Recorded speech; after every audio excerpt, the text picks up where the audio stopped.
Welcome to today's webinar where we're going to be looking at the idea of becoming a cash flow detective and looking at the idea of why your business is losing money rapidly and what are the critical steps you need to take to save your business. So we're going to go through the steps of what you need to do.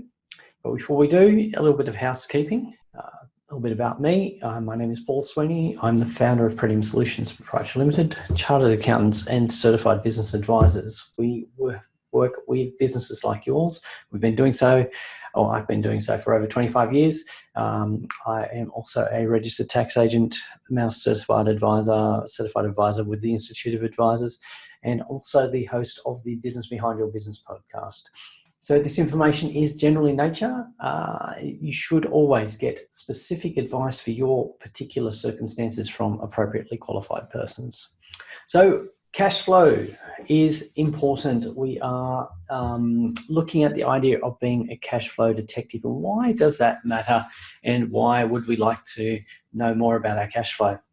So cash flow is the critical thing for your business. It's always up there in the top 3 concerns for business owners. Whenever we talk, what are their biggest concerns? Cash flow is one of the top 3, if not the biggest concern. In the words of Sir Richard Branson, who knows a lot about running businesses, and never take your eyes off the cash flow. It's the lifeblood of the business, and that cannot be stressed heavily enough. Without cash flow, your business will not survive. So what is cash flow? Let's just get to the point and define what cash flow is. It is not the same as profit. Let's be very clear about that. Profit is made by selling your products, your services for more than what they cost you to produce.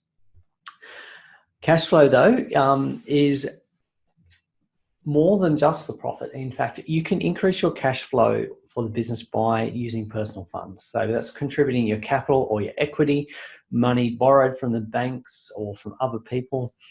But the best way to increase your cash flow is by making profit. So selling your products and services at more than what they cost you to produce, but also making sure you get the cash collected from those sales in a timely manner. So you're getting paid quicker than you're having to spend money. And look, it is something that you do need to manage, particularly when you're starting up. Paying for big items like plant, equipment, computer accessories, technology is a big hit for a small business starting up, and you'll need an injection of cash. But you do need to repay that at some point. So we do need to look at what is going on in cash. Profit is important, but so even more so is cash. Cash flow is vital.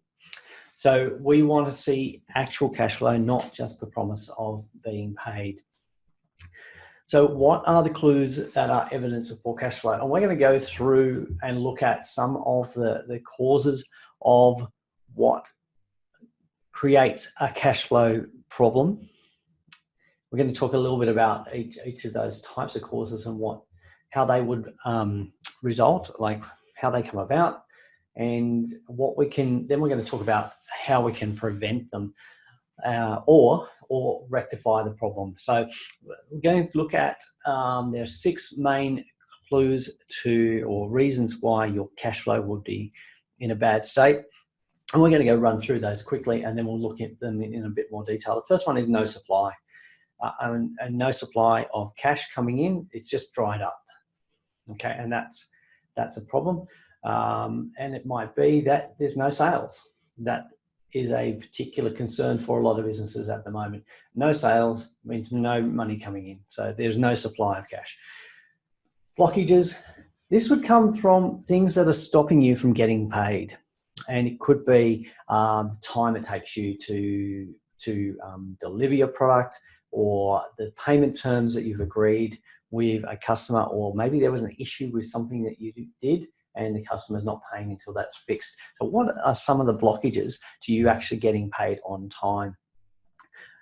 Leakages, these are fairly common, and look, if you don't control them or fix them, they will you will lose a lot of cash. And we're talking about things like leakages in terms of, we're talking in terms of cash for expenses, for taxation, refinancing, repayments, or drawings. So there are a whole bunch of leakages that we'll look at during this conversation. And we'll be looking at other things like insufficient flow of funds. Like the funds might be there, but there's not enough of it. Okay, the funds might be available. There's no shortage, but you're not getting the flow. The flow is not coming into your business, and what's preventing that from happening? Another one, it might be no access. So it could be a situation where you're looking for funds to purchase or funds to buy your stock so that you can sell it, but you don't have access to funding to make that purchase. So we're going to look at some of those causes and effects. And the last one I want to talk about is theft or fraud. And this is a big concern at the moment with so much of what we're doing online. Cyber security is also a risk.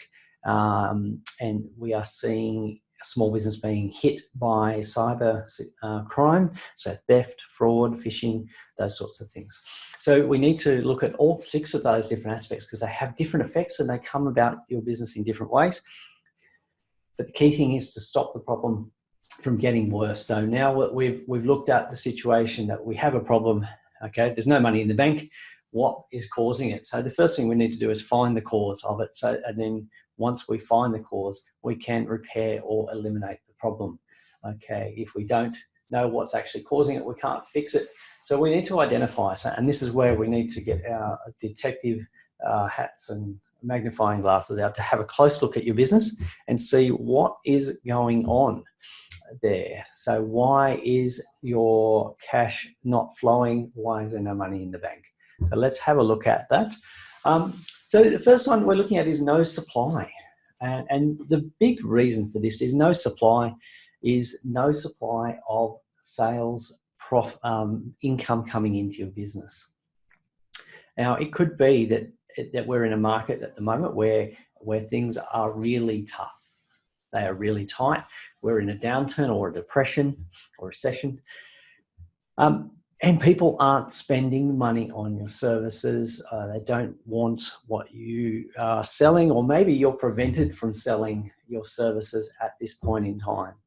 Now, that means there's no money coming in to your business. So how do we fix that supply problem? So how can we look at alternate ways of bringing it in? Is there something else that you can supply outside of your normal business that would generate revenue, which would then generate cash coming into the business? Is there a way that you can modify your existing product so that it can be delivered alternatively in a different format, which is more available, more accessible, and more saleable? And that might mean if you're not able to physically deliver a product, that you might be able to create a virtual product, or instead of face-to-face delivery, you might be able to provide a virtual product. Looking at different ways of creating cash flow. So, you know, you might be in the business of delivering training where you've relied on being engaged to physically present your training courses. Well, at the moment, there might be a limitation on how you can do that. So the alternative would be to go virtual, which has its benefits and disadvantages, or you may be able to create a virtual training course where people can log on, do the training at a time that suits them for a price that's more affordable to them, with the relevant feedbacks and you know, assessments and guidance and, you know, support queries there. But you could also expand your customer base by doing that. So often with a physical delivery, we're limited in who we can actually deliver to at a time. But going into that virtual environment, we can create a wider base of potential customers, therefore increasing our potential supply of revenue and, of course, cash flow. So Blockages. Blockages to your cash flow come in a number of different forms. I mentioned before the issue of payment terms. So this could be not getting paid because there is a dispute about the service or product you've delivered. You know, you've supplied what you believe is the product or the service. The customer is unhappy with it, and they won't pay until their dissatisfaction has been remedied. And that could be some advice that was given that didn't actually answer the question, or maybe there's a fault with a product that you've delivered. It could also be because you've given payment terms which are not favourable to you. It could be that you've been forced to accept, say, 60-day terms on your sales, where you really, the way your business is structured, you can't survive with more than 7 days. So there is something preventing you from getting paid. There's a blockage in your cash flow pipeline. So what can we do to eliminate that, those blockages? So we see a lot of service firms, a lot of professional firms, where they're unable to invoice until the product, until the service, the advice is finalized and delivered to the client. And when there's delays in the production of that, that service, the saleable product, when there's delays in producing, the sale can't be made, the invoice can't be issued, you can't get paid. And the longer it takes to deliver, the longer it takes to invoice, and of course, the longer it takes to get paid. So that pressure is building up on the cash. There's something blocking the cash from flowing into your business. And often that starts in terms of your efficiency of your processes. Processes meaning that how fast, how efficiently you can get your product or service delivered. Now, another form of blockage could be in the case of your supply chain for a physical product. You may not actually have delivery of that product, which is preventing you from sale. You might have customers willing to buy, but because you can't physically deliver, then you're unable to make the sale. And that's been a situation that has occurred quite recently with a lot of overseas manufactured products not being able to be delivered or produced.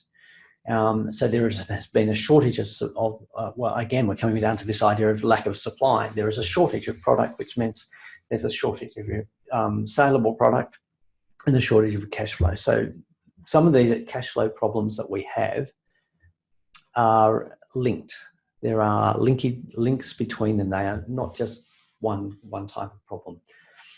Now, this is one that in good times we don't care about. We have a pretty easygoing approach. It's like a small leak in a hose that, you know, when there's plenty of rain, you don't really notice or worry about the water leaking out of the hose as you're using it. But in times when water is tight, that leak becomes a lot more obvious and a lot more urgent. And we're at a situation at the moment where leakage of cash flow is crucial to keep under control. And where does that happen? It's a lot of discretionary spending in businesses, a lot of discretionary spending like entertainment, meetings, you know, supply of, you know, food and beverage for staff for meetings, subscriptions, a lot of subscriptions where they're not really necessary to the business, but they are more of a status symbol. A lot of software subscriptions are leakage because they're not being fully utilized. So they are a bit of a trap because there's what we call subscription creep, where a business will subscribe to a product on a monthly subscription. It will keep renewing each month. They'll keep having the amount deducted. All of a sudden, they've got 30 or 40 subscriptions for let's say 10 staff. And those monthly subscriptions add up to quite a lot. But what we'll find is that a lot of those subscriptions aren't used by all the staff, the employees, and some of those subscriptions aren't actually used by the business at all. So it's a good time to have a look at those leakages for subscriptions and discretionary spending, and cut them back. Get rid of those leaks. The other big leakage is taxation. Now, taxation is a mandatory cost of doing business. You make profits, you pay tax. The problem is a lot of businesses don't manage or plan their taxation, and they fail to take advantage of rules around timing of income and expenses. They fail to plan for discretion around in a discretionary trust, like planning for who gets the income share based on their tax rates to get the most efficient outcome.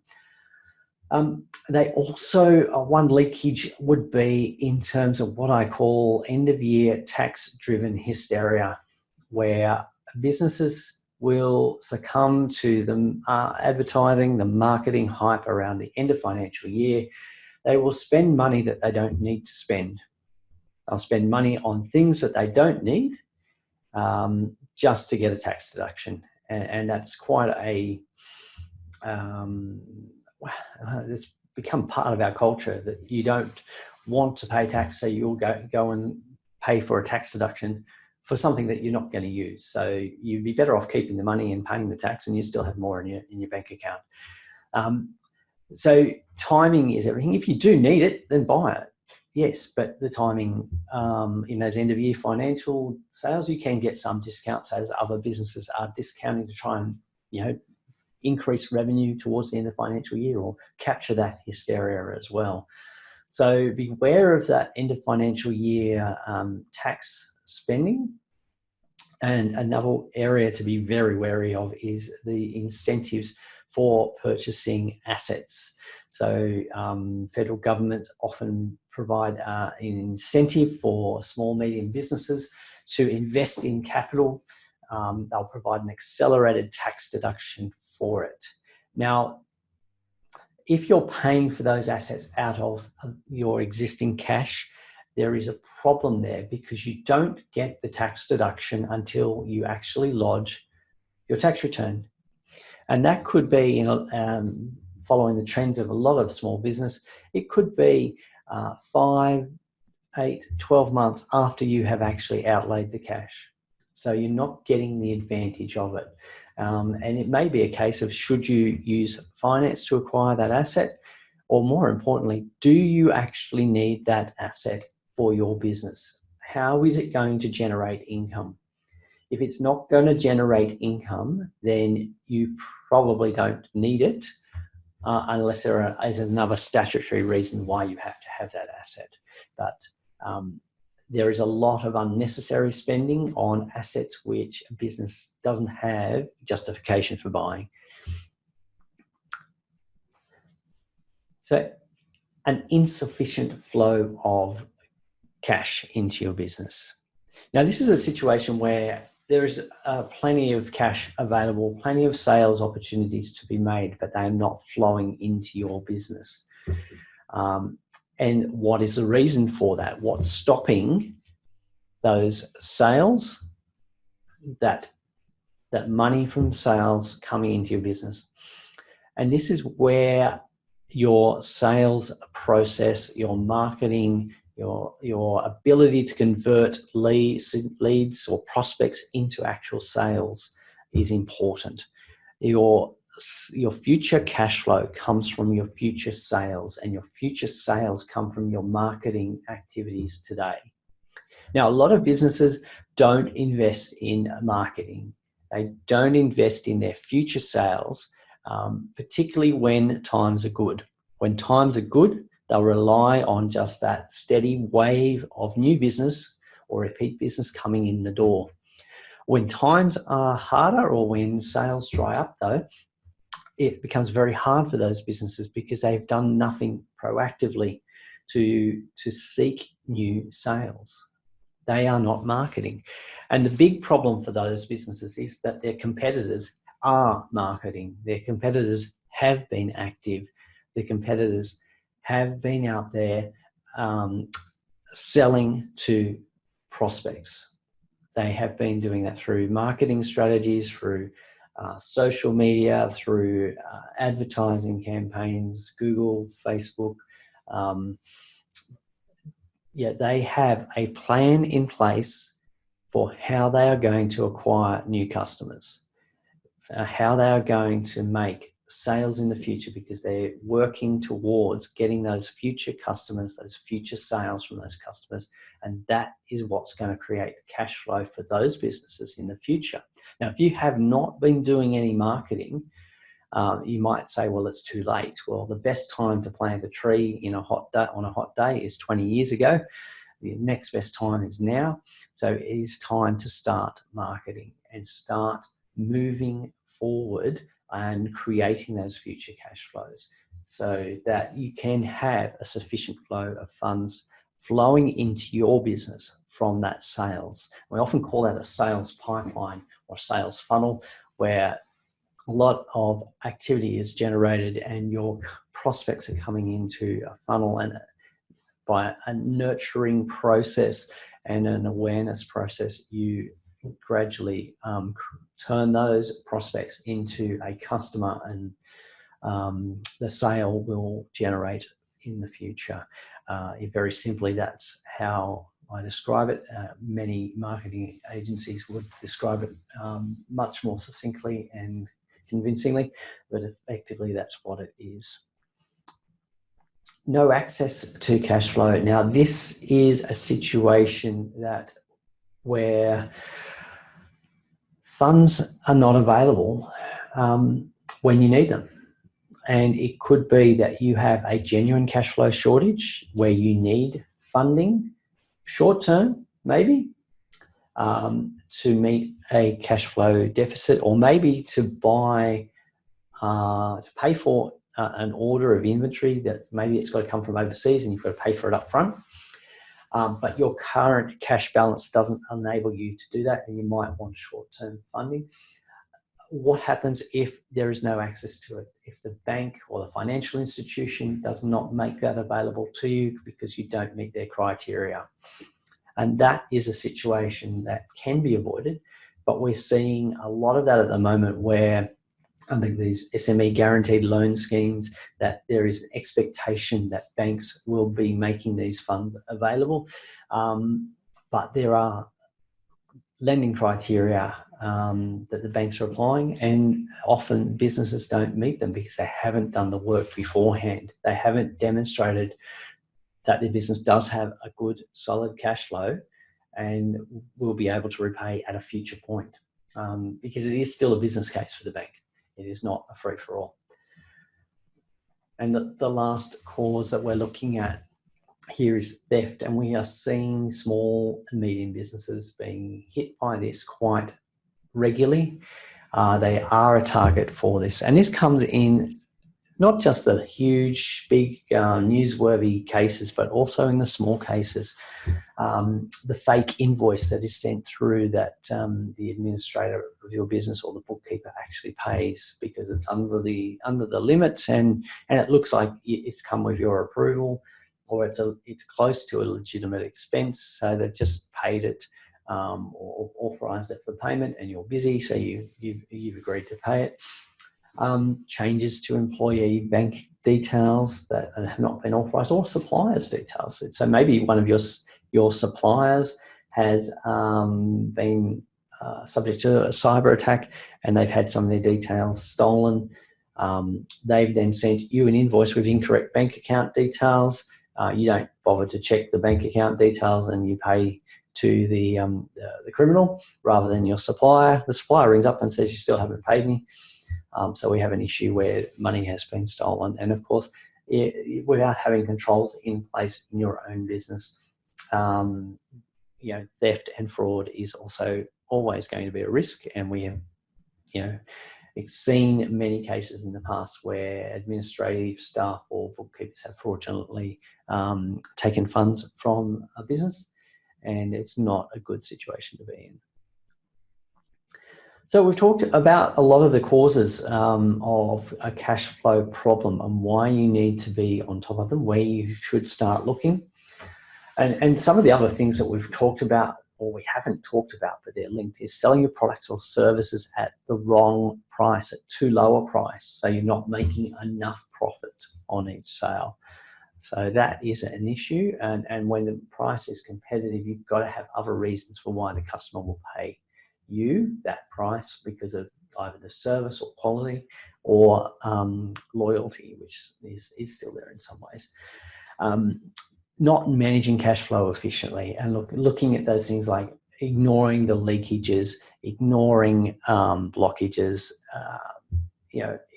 not addressing it quickly enough so that you have a flow of funds coming into your business.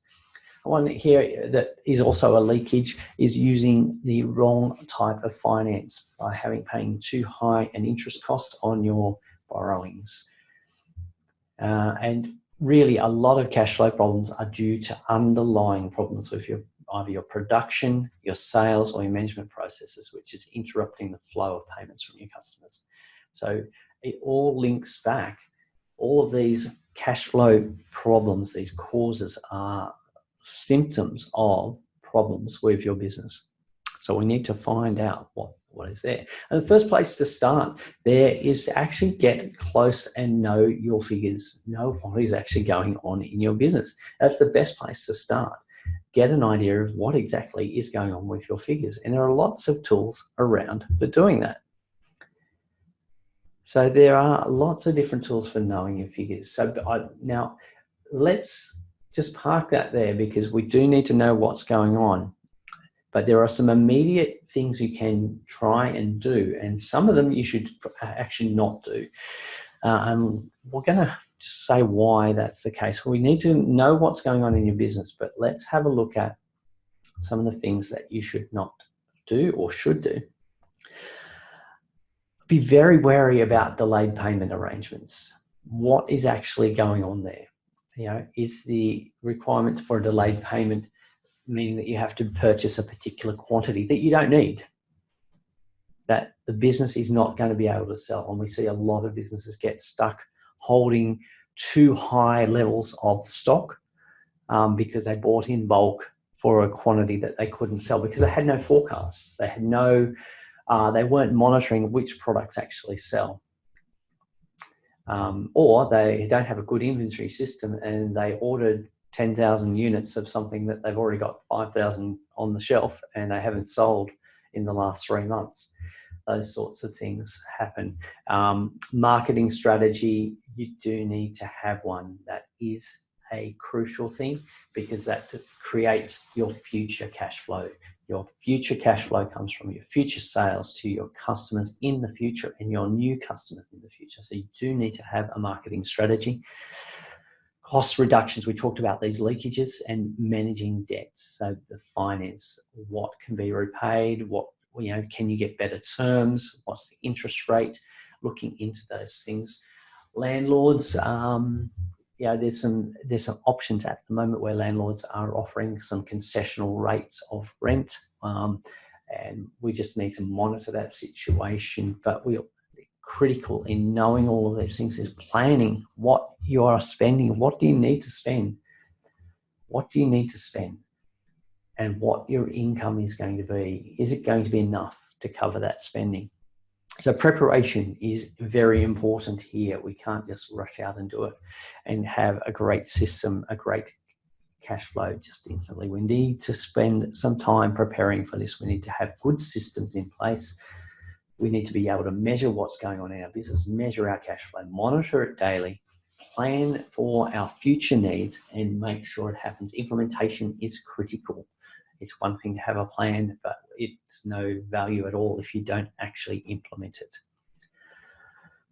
Planning is important. So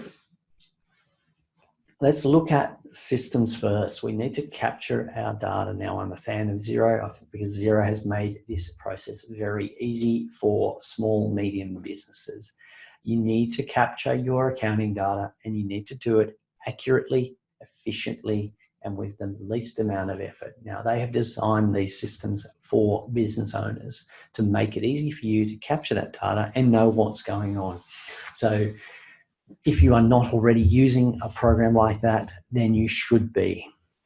and it is a small outlay for a large peace of mind knowing what's going on in your business, because without knowing where you're at, you can't make a plan to move forward, or you don't know what you need to do.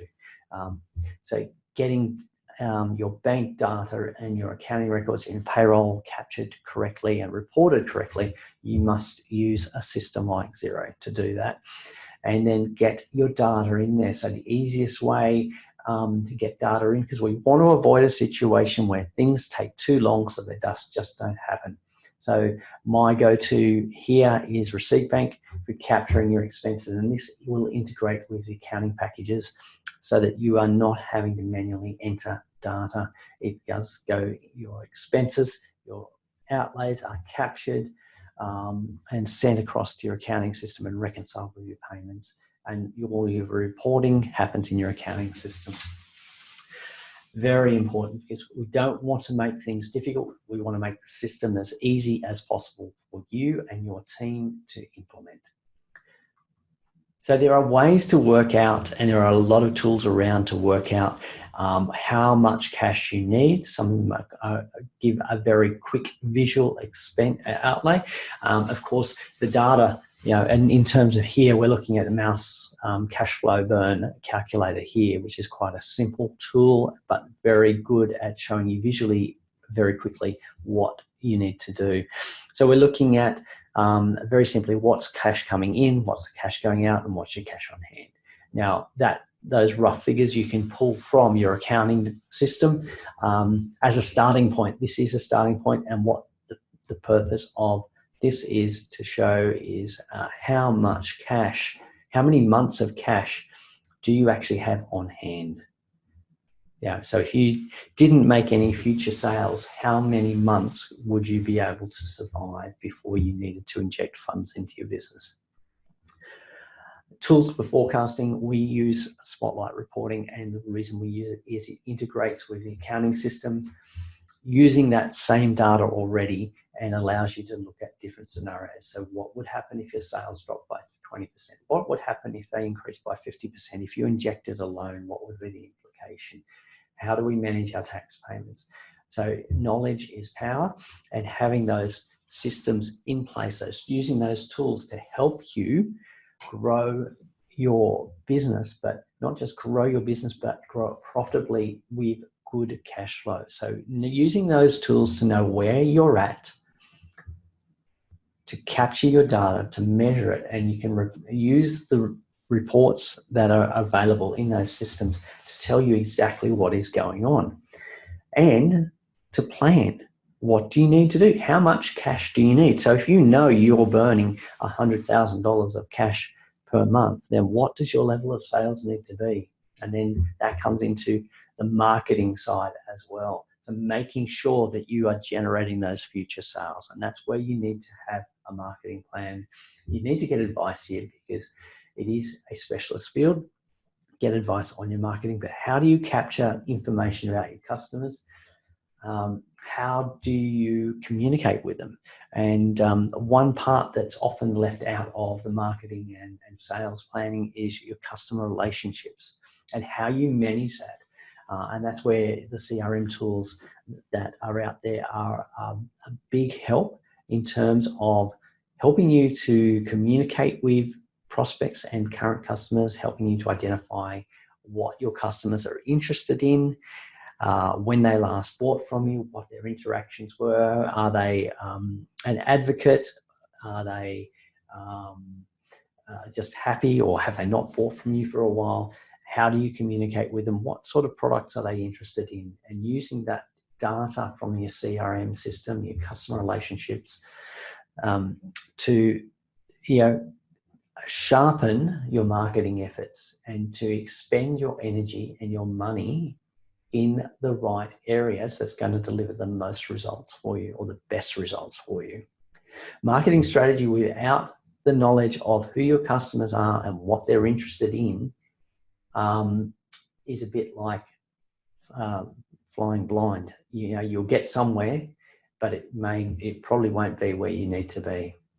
You do need to have a direction. You do need to understand where you're coming from and where you're going and make sure that you're getting the right information, using the right methods to communicate with future customers, generate those sales, get the cash coming in.